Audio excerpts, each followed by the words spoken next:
Bismillahirrahmanirrahim. Assalamualaikum warahmatullahi wabarakatuh. Terlebih dahulu saya meminta maaf kepada seluruh saudara seimanku dimanapun berada.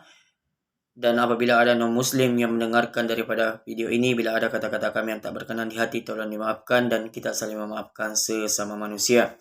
Alhamdulillah, kita bersyukur kepada Allah Subhanahu wa taala karena Allah Subhanahu wa taala masih memberikan kita kesehatan, kemudian nikmat iman, sehingga kita masih bisa beribadah, masih bisa beraktivitas seperti biasanya. Itulah yang patut disyukuri kepada Allah Subhanahu wa taala. Alhamdulillah, saudara seimanku dimanapun berada, saya meminta maaf sebesar-besarnya kepada saudara-saudaraku bila ada kata-kata kami yang tak berkenan di hati, bila ada kata-kata kami yang kurang baik. Saya minta tolong untuk diluruskan dan diperbaiki. Saya bersedia ditegur bila ada kata-kata kami yang tidak sesuai yang saya sampaikan. Saya siap untuk ditegur dan siap untuk diajari agar saya bisa lebih pandai dalam mengatur tata cara berbicara. Di sini saya akan membuat konten tentang masalah politik, memahami apa arti politik, kemudian tentang masalah pemimpin dan rakyat, bagaimana agar selalu bisa bersatu, jangan saling menyalahkan. Saudara seimanku dimanapun berada, kita sebagai rakyat, kita harus pandai dalam memahami yang namanya arti politik, dan memahami bagaimana bila seseorang menjadi pemimpin. Karena terkadang ada rakyat selalu menyalahkan pemimpinnya, kenapa seperti ini, kenapa seperti itu. Kemarin dia menjanjikan seperti ini, kenapa tidak ditepati. Saudara seimanku dimanapun berada, tidak semuanya janji bisa ditepati. Karena memang harus menepati janji, akan tetapi tidak semua orang bisa menepati janji. Apalagi dalam istilah politik, namanya politik, ya politik. Kita memaknai apakah arti politik. Saudara seimanku dimanapun berada, bila ada seseorang calon pemimpin, jangan kita terlalu berpikir yang sangat tinggi. Seperti presiden, taruhlah kita mengambil contoh pemimpin di kepala desa. Mungkin di waktu mencalonkan memberikan janji seperti ini, seperti ini, seperti ini.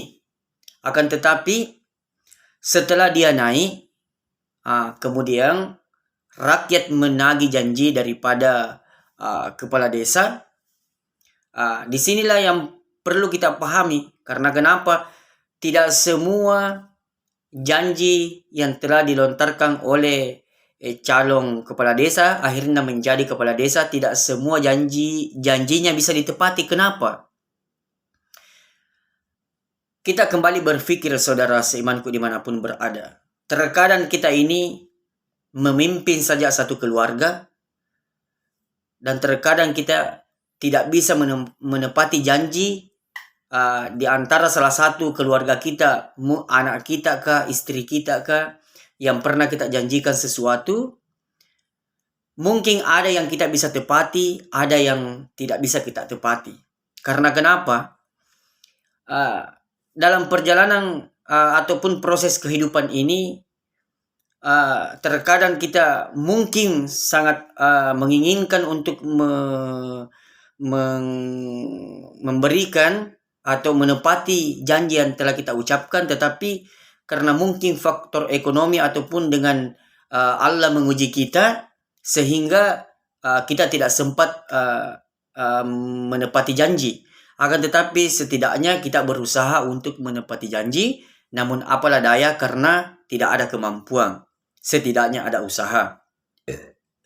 Begitupun dengan pemimpin. Mungkin kepala desa menjanjikan di waktu dia mencalon, akhirnya dia menjabat sebagai kepala desa, menjanjikan mau ini, mau itu, akhirnya mungkin 1, 2, 3, 4, 5 yang bisa dia tunaikan, dan jumlah seterusnya mungkin dia tidak bisa menempatinya. Maka kita harus kembali berpikir supaya jangan kita saling menyalahkan. Terkadang dalam satu rumah tangga saja kita terkadang pusing untuk memenuhi janji yang pernah kita ucapkan, apalagi kepala desa. Bukan satu keluarga, akan tetapi satu desa. Berapa jumlah penduduk di desa itu, dan berapa jumlah kakak. Kita kembali berpikir dengan logika, mampukah dia untuk menepati janjinya dengan sejumlah kakak di desa ini? Mampukah ia menepati semua janjinya yang telah dia lontarkan? Jadi istilahnya, bila sang pemimpin di desa kita sudah berusaha bersimal mungkin menjalankan sebaik mungkin, kemudian dia tidak mampu untuk menepati semua janjinya, maka jangan kita selalu menyalahkan. Tapi kita bagaimana agar kita membantu untuk berpikir, membantu mencari solusinya, bagaimana agar satu demi satu janjinya sang kepala desa bisa ditepati. Karena kenapa, saudaraku? Mungkin kita berpikir, kenapa kau berjanji, namun terkadang kita mengatakan bahwa kenapa engkau mengeluarkan janji, namun engkau tidak mampu menepatinya.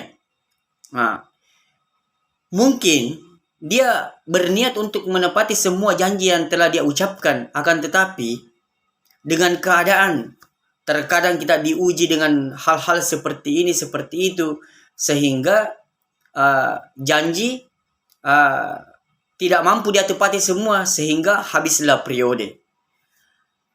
Saudara seimanku dimanapun berada, kembali kita lemparkan kepada diri kita sendiri. Apakah kira-kira saya mampu untuk menepati janji bila saya di posisi itu? Karena satu keluarga saja belum tentu saya bisa menepati janji yang pernah saya lontarkan kepada keluargaku, apalagi untuk menjadi kepala desa. Jadi saudara seimanku dimanapun berada, menjadi pemimpin itu pahit manis. Ada pahitnya, ada manisnya. Karena kenapa? Mungkin orang berpikir bahwa ketika orang menjadi seorang pemimpin, menjadi seorang penguasa, akan bahagia.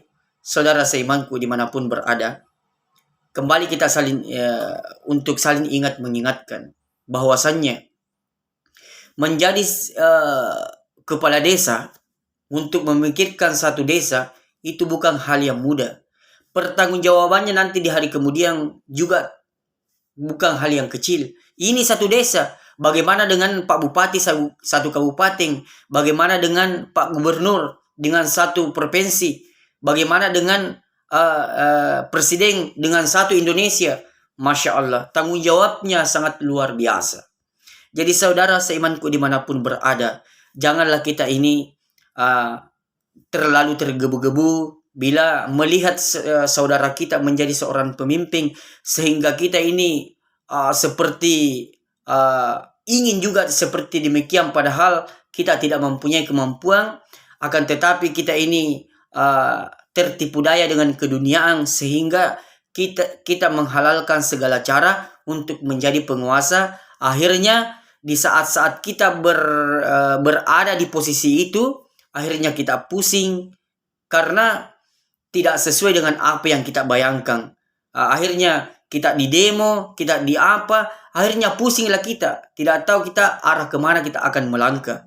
Karena kenapa, saudara-saudariku, saya menyampaikan hal seperti ini agar kita pandai berpikir, bahwa mungkin orang-orang berpikir bahwa ketika menjadi seorang pemimpin itu akan bahagia, akan tenang, tentram, tidak mempunyai masalah. Jangan berpikir seperti demikian, saudara. tidak ada manusia di dunia ini tanpa ada masalah.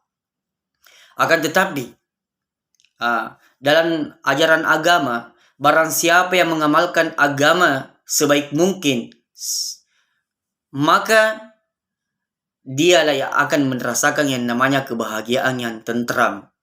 Jadi ketika seseorang ini merasakan kebahagiaan, ketenangan dunia dan akhirat, tidak ada jalan lain selain mengamalkan perintah Allah Subhanahu wa taala.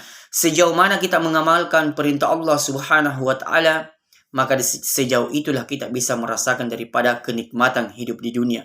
Sejauh mana kita bisa saling menghargai antara satu sama lain, makanya kita ini harus memiliki 4, yaitu menyayangi yang lebih muda, menghargai yang sebaya, dan menghormati yang lebih tua, dan memuliakan alim ulama. Ini 4 yang harus kita miliki sehingga kita ini bisa saling menghargai antara satu sama lain. Jangan karena kita ini mempunyai jabatan sehingga kita merendahkan orang yang di bawah, akan tetapi kita harus menyayangi orang-orang di bawah kita. Begitupun orang di bawah, jangan selalu mau menjelek-jelekan orang yang bertingkat atas, tetapi kita harus menghormatinya. Seperti demikian saudara seimanku dimanapun berada. Jadi saudara seimanku dimanapun berada, marilah kita bersama-sama untuk saling mengingatkan agar kita semua bisa menjadi hamba-hamba yang diridhoi oleh Allah Subhanahu wa taala. Jadi saudara seimanku dimanapun berada, untuk menjadi hamba yang bersyukur kepada Allah Subhanahu wa taala, dan merasa bahwa kita ini adalah orang yang berkecukupan, atau kita akan merasakan yang namanya orang yang berkecukupan, maka kita harus pandai mensyukuri apa yang kita miliki sehingga kita merasakan bahwa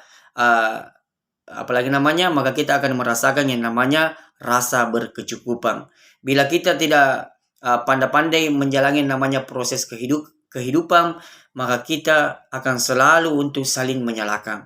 Akan tetapi bila kita ingin menjadi orang yang merasa orang yang paling terkaya di dunia, maka belajarlah mensyukuri apa yang kita miliki, apa yang kita genggam, dan jangan selalu karena kita melihat bahwa orang ini kaya raya dengan seperti ini, sehingga kita juga bergebu-gebu untuk seperti demikian, padahal kita tidak mempunyai keahlian di medan itu, sehingga kita akan merugikan diri sendiri, sehingga kita akan menghancurkan diri sendiri. Akan tetapi belajarlah mensyukuri apa yang kita miliki, maka insya Allah kita akan merasakan orang yang paling terkaya di dunia, dan kita akan bisa saling menghargai antara satu sama lain, dan itu rasa untuk saling menyalahkan, maka itu akan Allah buang jauh-jauh, dan sehingga kita selalu selalu berpikir sebelum mengeluarkan sesuatu kata-kata, maka kita berpikir dulu apakah saya tidak menyakitkan hati saudaraku kalau kata-kata ini yang saya lontarkan.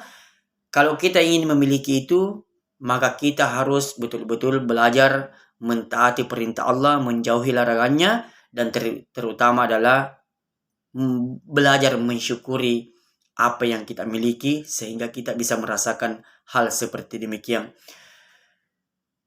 Sekian yang bisa saya sampaikan saudara. Bila ada sekian yang bisa saya sampaikan saudara-saudariku atau saudara seimanku dimanapun berada. Bila ada kata-kata kami yang tak berkenan di hati, tolong dimaafkan, dan kita saling memaafkan sesama manusia. Sekian dan terima kasih. Assalamualaikum warahmatullahi wabarakatuh.